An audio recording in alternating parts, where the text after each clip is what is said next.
Hey everybody, it's Doc Green, the Road Scholar, coming back at you. I'm getting closer to having my own authority and running my own truck, my own trucking company, my own business and everything. And as I get closer to this, I have been doing a lot of research. I'm looking at load boards. I'm seeing what rates are running at right now.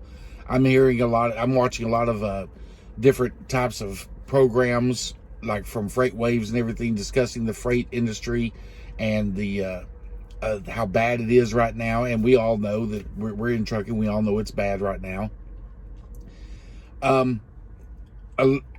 As I was studying this stuff, I've been realizing that a lot of things that the average truck driver out here, or the new drivers, or even older drivers who don't really study things, they just kind of go by the seat of their pants and everything. I'm realizing as our industry is changing, getting more technical, more technology, better software to help us keep up with what's going on. I'm realizing that a lot of the older drivers out here that have been running for, like me, 20 plus years and everything, and they thought they had it down pat and everything, and the industry is changing very, very quickly on us. And things that we used to do, or things that we've always been taught in the past, aren't working, especially in this bear market that we're in right now. I see a lot of guys on here complaining about double brokering of loads and everything. And yes, that is a problem. The load boards companies need to address this better. I feel, I've been watching the load boards and everything for a while, and seeing all these double brokered freights, or sometimes triple or quadruple brokered freights, keeps lowering the rate going to the driver. And there's really no need in it. These load boards, the owners and the operators of these load boards and these big companies, DAT One and Truck Stop and all these other ones, they could definitely do a better job at making sure that the loads that are being put on the boards are not double brokered and everything. There is a huge problem with some companies saying they're picking up freight. They broker it out to another driver, another owner operator or something. The owner operator makes the delivery and everything, and that company isn't paying them. And it's a huge problem. And the load board companies have to figure out how to deal with that. Nothing we can do about that as drivers. I hear a lot of us talking about how bad the brokers are. In most cases, the vast majority of cases, the brokers are at the same mercy that we are. There's just not enough freight. There's too many trucks. Too many new companies came into being during the peak seasons, and now they're in trouble. They can't afford their truck payments, and they don't know how to manage their fuel right. I watched this one girl, I'm not going to mention her name. She's on YouTube. She does a lot of analysts. She owns a couple of little trucks that are running, coast to coast and everything, and she's trying to get the best rate she can. And she's starting to blame the brokers for not wanting to give her the rate she wants.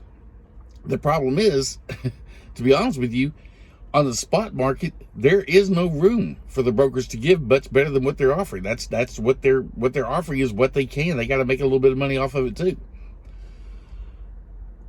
The problem with shifting blame onto someone else is that you're not accepting the reality of what's really happening in the entire market. It's not just in America. It's around the world right now. The entire freight is just down, all globally.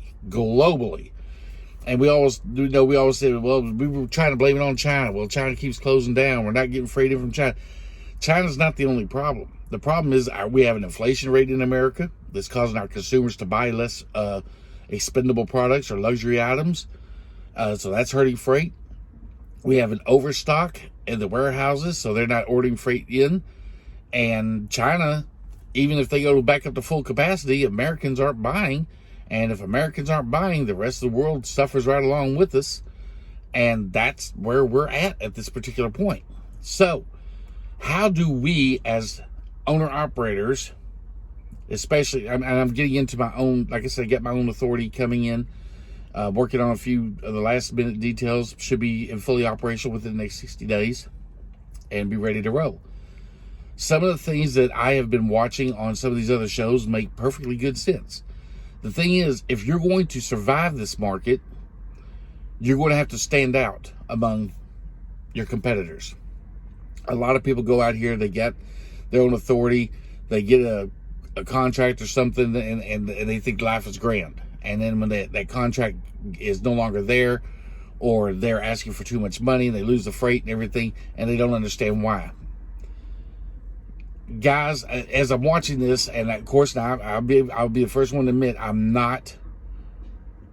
haven't dealt with this problems head on, face to face yet, but I'm being prepared to, because I know these problems exist. And if you are an owner operator and things, and a lot of guys on my channel that watch me, and they're saying the same thing, with Doc, why in the world are you getting into your own authority at this particular point, especially with freight being as low as it is? And I explained in my last video, because I already know what my cost per mile, my break-even point is. Even at $1.57 a mile average around the nation right now, I am still going to be making about 70 cents a mile, because my break-even point is about 87 cents a mile. And people go, that's impossible having 87 cents a mile. Guys, it's impossible if you have truck payments. I own my truck. I don't owe any payments on this. My biggest expense right now is fuel and insurance. Insurance, I'm not going to be able to do anything about for about the first year or two, because I got to prove myself to be a safe driver, and my CMSA scores and all that have got to be in check. My inspections, all that stuff got to be on point. So I have to pay special attention to that kind of stuff, especially my CMSA scores. And a lot of us out here are running trucks at 70, 75 miles an hour down these highways, and you're wondering why you're not making any money. If you will slow that truck down to 65, you will save a lot of money on fuel. Pay your truck off as soon as possible if you still owe payments on it. You're going to hurt. You're going to be hurting during this bear market that we're in. I mean, it's just a fact of life. Especially if you have truck payments. I don't see how these companies that have truck payments, or these owner operators and these small companies and fleets and everything, are going to be able to survive with these low rates if they have to make truck payments along with everything else. And I mean, and they're running their trucks at 70, 75 miles an hour. You're trying to hurry up and get that next load, but you're losing money constantly on every load. So anyway, that's some things you need to pay attention to. Your fuel consumption. My truck is governed at 65. It came that way when I got it. I was leased on with Dart. They've offered to bump it up for me a couple of times, because even when money was good and everything, because a lot of drivers want to go faster in their trucks. I've turned them down every time they ask me to bump my truck up. No, I'm happy at 65. I'm doing great at 65. My paychecks have never been low at 65, except for the last few months. Freight was so bad, but it's not because of my fuel consumption or anything. It's just because of low freight, the amount of freight out here that was bad. But when we're running every day, and I'm able to drive 550, 600 miles in a day, then I don't need my truck to go more than 65 miles an hour. I don't. And really, none of us do. If you're doing 70 miles an hour, the amount of fuel you're losing per mile is cutting into you by hundreds of dollars a week. Hundreds of dollars a week. And right now, we need that money. So you need to, guys, get off that gas. Get off that right pedal. Especially if you're driving an automatic and you're not averaging about 7 miles or better per gallon, fully loaded, then you have a serious issue you need to get off that gas. You need to govern your truck down. There's nothing wrong with governing down 65. I'm not worried about the guy in the fast lane passing me up. He's going to get to that load maybe 30, 45 minutes later before I do. On an average day, if he's driving 70 miles an hour, by the time we're done, he may have cleared 50, 60 more miles than me in a day. That's not enough to warrant me giving up $100 a day in fuel. So I'll let him have that. $100, that's like an hour. He gets there an hour before me and it costs him $100 to do it. I'll take my little slow 65 mile per hour truck and pull in an hour later and grab my extra $100. So that's something else you need to pay attention to. Another thing you need to work on is, I see a lot of drivers complaining about, is hauling cheap freight. All freight is cheap right now. There is no such thing as good freight. unless you got some contract you were lucky to get ahead of time. Getting a contract right now, dealing with brokers right now and everything, it's all cheap freight. Now, I'm not telling you to go down as low as $1.20 a mile or anything, or some of these that I'm seeing on here, but you got to know your break-even point and know what you could run at. I could run lower. I could run $1.50 a mile and still be profitable. Very profitable. If you can't, you need to find out why. But dealing with the customers is another thing. If you're if you can make it through this market, and you want to come out of it looking like the gold star on the other end of this market, because we all know trucking is cyclical. If you don't know that, you haven't been in here long enough. We will come back out of this. It may be another year, maybe 6 months. I'm saying at least another 9 months. But I know I'll be okay once we get to the other end of it. But how am I going to come out of it and keep the brokers that I'm working with, that I will be working with, happy? Well, they don't even know me. I'm a new driver. Most of them won't even deal with me, so I have to talk them into wanting to deal with me. And how I do that is, like now, I keep all records of what I do as a driver, as a lease operator with Dart, so that whenever I talk to these brokers, I can show them I have a 100% on-time delivery rate. I've never been late for a load. Even when my truck went down, I was out from under load. I got lucky on that, but I have never been late on delivering a load. I have never been late on my check calls. When I hit a place, I let them know I'm there. So you got to do the same thing as an owner-operator when you're dealing with these brokers. When you arrive at a place, you need to contact that broker, let them know I'm there. You want to make yourself valuable to him. He has to deal with his customers, and his customers are asking him for updates all the time. And if you're not giving him updates, then how's he giving his customers updates?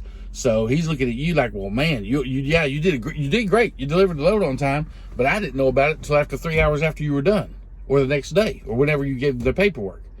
As soon as you bump that dock, you need to be calling a broker, letting them know I'm here. I'm being loaded. If I'm there for more than an hour and they haven't touched my truck, or 30 minutes or 45 minutes, they haven't even bumped my truck with a forklift yet, I'm calling my broker, letting them know, hey, I'm here on time. I'm where I'm supposed to be. They're not loading me. That way he can tell the customer, look, this isn't our fault. The broker's doing his job. He got a driver that is there on time and doing his job. But if you're not letting the broker know, then the broker, he has truck drivers that are letting him know. And he's going to keep those in mind when things get good again. So when he has a lane open up that's got 50 loads per week going one direction or the other, and he needs drivers to help pull it, who do you think he's going to call? The drivers that were updating him all the time, or the ones that were nonchalant about it? Another thing that you could do that I've learned about is, whenever you're done with a load, every load that you're done with, when you get through sitting over the bills lady and sign bills and everything, you pull out and you notify them, I'm done, I'm ready, go for another load or whatever. Send a survey to that broker. Ask him how you're doing. How is my on-time response? How is my communication? Were you happy? Were you happy with the level of work that we did? Let him know that you care about your business, and if there's something that you can improve on, and leave a little comment section. Is there anything that you feel I could improve on to make a better driver for your brokerage? I know it sounds kind of silly to some of the older drivers, because, hey, as long as it's there on time, he should be happy. And you get mad at the broker whenever they don't give you the lanes when they open up and everything. You communicate with the brokers that you're working with, and this is from what I've gathered, and I've seen a few drivers talk about this on different channels and everything. I watch Freightways TV and things like that, and I'm learning a lot, and it makes perfectly good sense. If I keep the brokers that I'm happy to work with happy, then they should be okay. You keep using me. You got to build these relationships. If I'm going to take time off, I'm going to let the broker know, hey, I'm going home on these days, but I'll be back out on these days. So if you have anything come up available coming in, let me know. That way I'm not looking for freight the last day. I got brokers there trying to take care of me while I'm trying to take care of them. I'll be in this area on this day. If you have anything coming out of there, please let me know. Once you get to working with these brokers, you're going to know where the freight's coming from they're working with, what kind of shippers they're dealing with and everything, and work with them. As a new carrier, I know that I'm going to have to pay my dues. I know that. I'm going to have to take run loads that I'm not really looking forward to taking. You know, I may have to work at some of the with some of the shippers that I know are going to keep me there for hours on end and everything, to build relationships with these brokerages and let them know that, look, I helped you out during this time with these shippers that, you know, that you made deals with and everything. I did the best I could, and I kept you informed. So, you know, and I want to, you know, I want to let them know as time moves on, hey, you got anything better, or you got anything else that you could offer me that pays a little bit better, that I can work with a little bit more with you on to help you improve and help you keep the customers, your shippers, happy, the ones that you like working with. Because right now, brokers are out here straining just like we are. They're calling up people, trying to find more business and everything, just like we are. You know, this is a bad market all the way around. Brokers could also learn from that as well. But I don't, you know, I'm sure I don't have a lot of brokers watching my channel, so I don't really talk to them. But it wouldn't hurt for them to do the same thing with their shipper. Hey, how was this driver? Or how was this load? Was it delivered on time? Are you happy with our communications? You know, if not, please let me know where I can improve at. These are things that you need to, little things you do to stand out during this bad market, to keep customers and brokers and shippers and receivers, all of them, happy.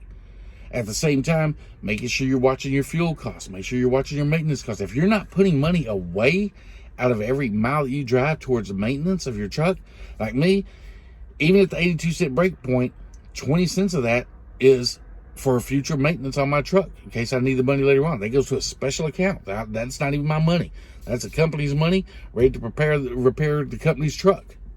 You know, I just had to be the company owner, but that's not my money. That money belongs to the company. These are things that you need to take into account when you're going through this kind of a market. I know a lot of people say, well, that sounds easy and that sounds really good and everything, but you don't know what it's really like out here until you start running under your own authority. True. I'll give you that. I don't. But I do know that I have a plan in place that should help me get through the market and help my reputation and my company reputation as a professional driver. And I'll be honest with you, part of that is dressing. Like, you guys see me wearing t-shirts, and I wear shorts when I'm driving my truck long distances. But when I get to a customer, even with Dart, I do this. Now, maybe not at the terminal because, you know, I work there, but whenever I go into a customer, I put on a pair of jeans, and most of the time I put on one of my button-up work shirts, or at least a polo shirt, to show professionalism when I'm in there. A lot of us think, oh, no one cares about that as long as the freight's on time. You'd be amazed.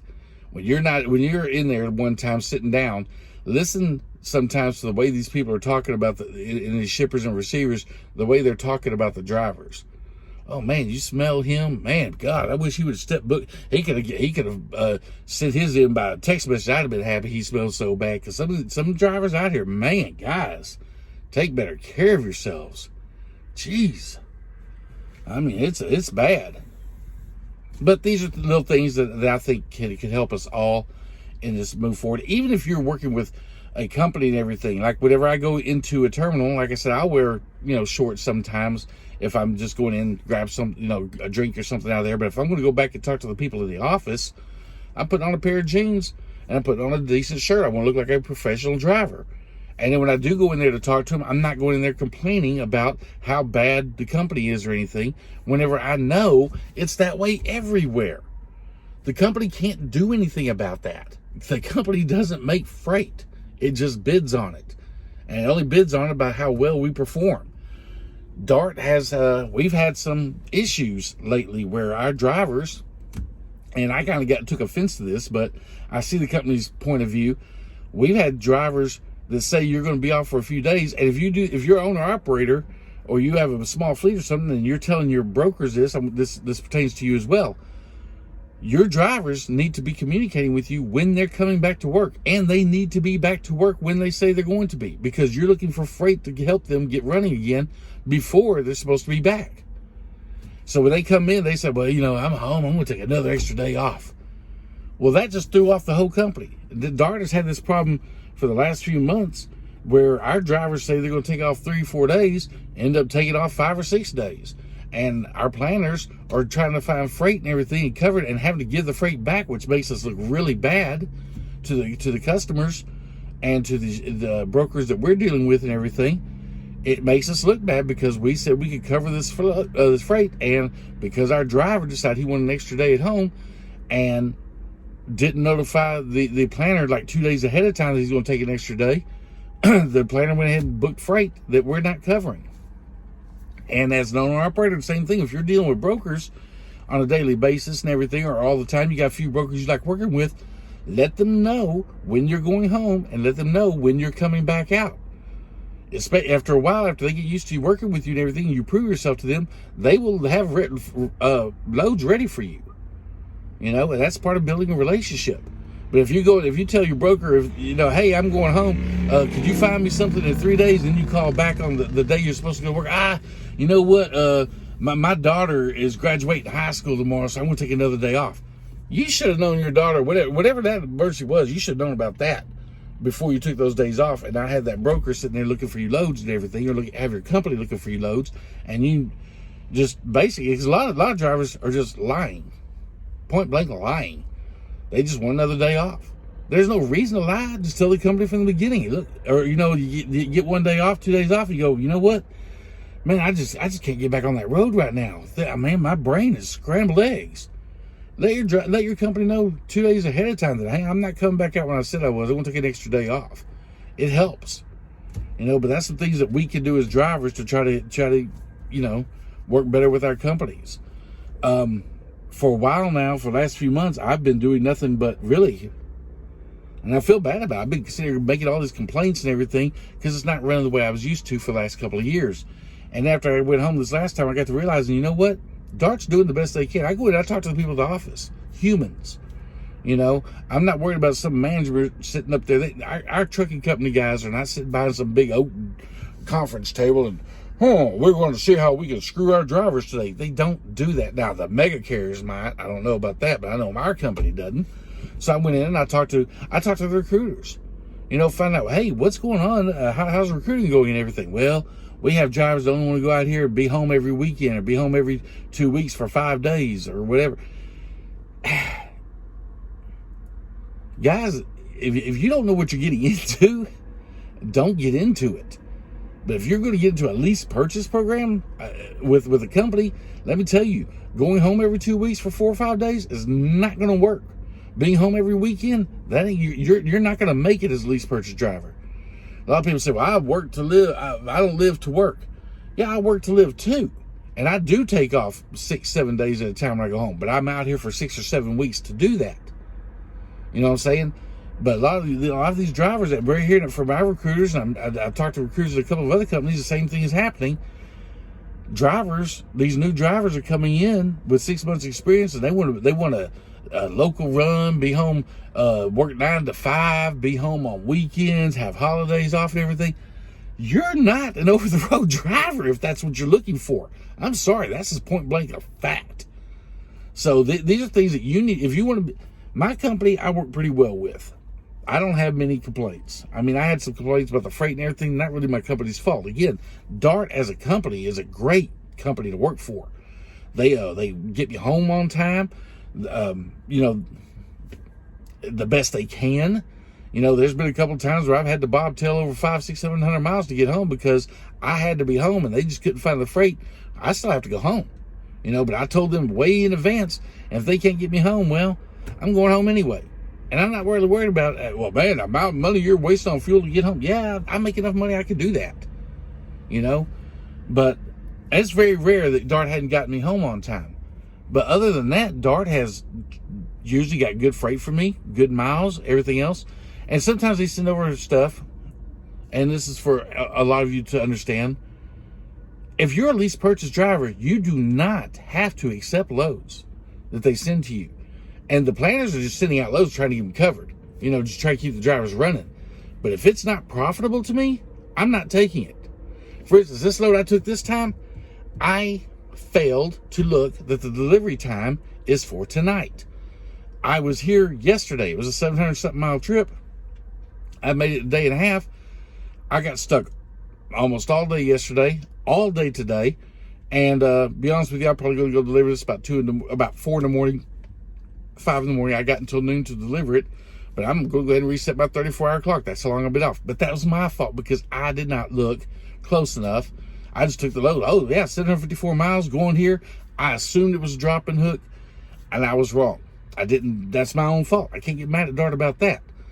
But had I known that, I would have turned the load down. And people go, yeah, but, you know, if you turn the load down, then they won't send you a good load. Not true. Or at least not at Dart. I've turned down loads many times. I think I talked to one of the guys head of Dart, and he says, Doc, you have a 30% turn down rate. Yeah. He goes, well, how do you expect to make any money? I make plenty of money because I have a 30% turn down rate. I don't take rate that doesn't pay me. And he goes, well, I don't see how you're making money.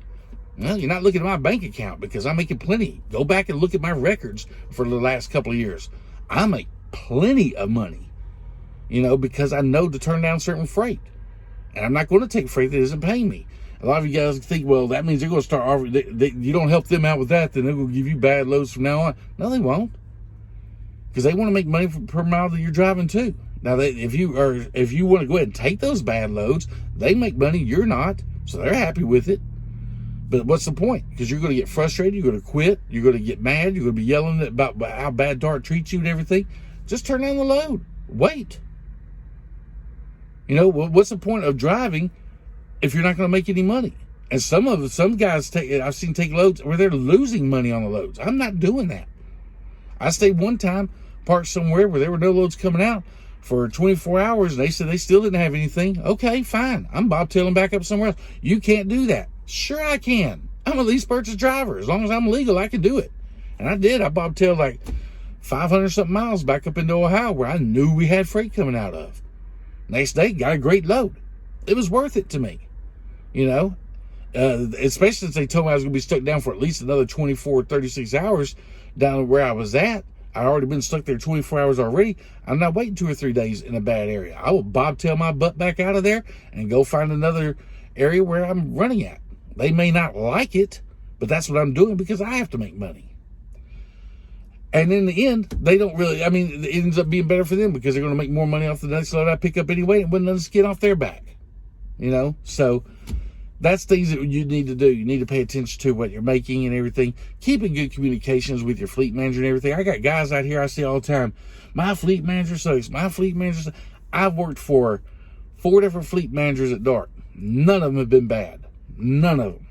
You know, I may have had issues with like I said, with freight running slow or something. That's not my fleet manager's problem. That's not their job.